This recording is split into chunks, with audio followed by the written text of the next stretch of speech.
नमस्कार मित्रांनो, स्वागत आहे तुमचं आताच्या ब्रेकिंग न्यूजमध्ये. मित्रांनो, यमाहानं भारतीय इलेक्ट्रिक व्हेकल क्षेत्रामध्ये एरोक्स ई या सर्वात महागड्या इलेक्ट्रिक स्कूटरसह पाऊल टाकलं आहे. यामध्ये सुरक्षिततेसाठी सिंगल चॅनल ABS, अत्याधुनिक TFT कन्सोल आणि एका चार्जमध्ये 117 किलोमीटर धावण्याची क्षमता मिळते. ही स्कूटर तुम्ही ऑनलाईन किंवा जवळच्या यमाहा डीलरशिपवरती जाऊन बुक करू शकता. यमाहानं आपली नवीन electric scooter Yamaha Aerox E ही भारतामध्ये आज ऑफिशियली लॉन्च केली आहे. याची एक्स शोरूम किंमत ही 2,81,000 रुपये ठेवण्यात आली आहे. ज्या ग्राहकांना ती खरेदी करायची आहे ते ऑनलाईन किंवा त्यांच्या जवळच्या यमाहा डीलरशिपला भेट देऊन बुक करू शकतात. त्याची डिलिव्हरी लवकरच सुरू होणार आहे. EC06 नंतर आता भारतामध्ये यमाहाची ही दुसरी इलेक्ट्रिक स्कूटर आहे. तर मग चला जाणून घेऊयात की या नवीन स्पोर्टी इलेक्ट्रिक स्कूटरची फीचर्स आणि किंमत याबद्दल.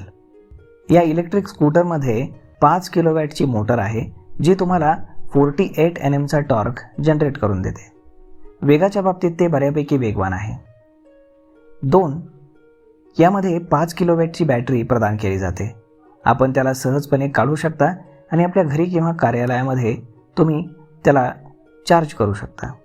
यमाहाचा दावा आहे की ही स्कूटर एकदा चार्ज केल्यावरती 106 किलोमीटरपर्यंत जाऊ शकते. त्याचं एकूण वजन 139 किलो आहे, जे पेट्रोल एरोक्स 150पेक्षा 13 किलो जास्त आहे. तर यामध्ये तुम्हाला ड्रायव्हिंग मोड्स पाहायला मिळतात, इको, स्टँडर्ड आणि पॉवर यांच्यासारखे. सोबतच स्पेशल बूट मोड देखील आहे, कारण ओव्हरटेक करताना किंवा अचानक हाय स्पीडची गरज भासल्यास हा मोड तुम्हाला स्कूटरला लगेच एक्स्ट्रा पॉवर जनरेट करून देतो. सोबतच स्टायलिश लाईट्स, त्यानंतर बॅटरीची साठवण क्षमता वाढवण्यात आलेली आहे. सोबतच smart screen, mobile connectivity, suspension आणि बेस्ट टायर तुम्हाला मिळणार आहेत. सोबतच ब्रेकिंग सिस्टीममध्ये देखील दोन्ही चाकांमध्ये डिस्क ब्रेक देण्यात आलेत, जे सिंगल चॅनल ABS म्हणजेच अँटी लॉकिंग ब्रेकिंग सिस्टीम सोबतच येतात. तर मग मित्रांनो, अशा पद्धतीनं यमाहानं आपली पहिली प्रीमियम इलेक्ट्रिक स्कूटर भारतामध्ये लॉन्च केली आहे, एरोक्स ई. तर हिची किंमत साधारण 3 लाखाच्या आसपास येते. तर मग मित्रांनो, हा व्हिडिओ, ही माहिती तुम्हाला कशी वाटली हे तुम्ही आम्हाला कमेंट करून नक्कीच सांगा. आणि जर आवडली असेल तर आपल्या जवळच्या मित्रमंडळींसोबत देखील हा व्हिडिओ तुम्ही शेअर करायला विसरू नका.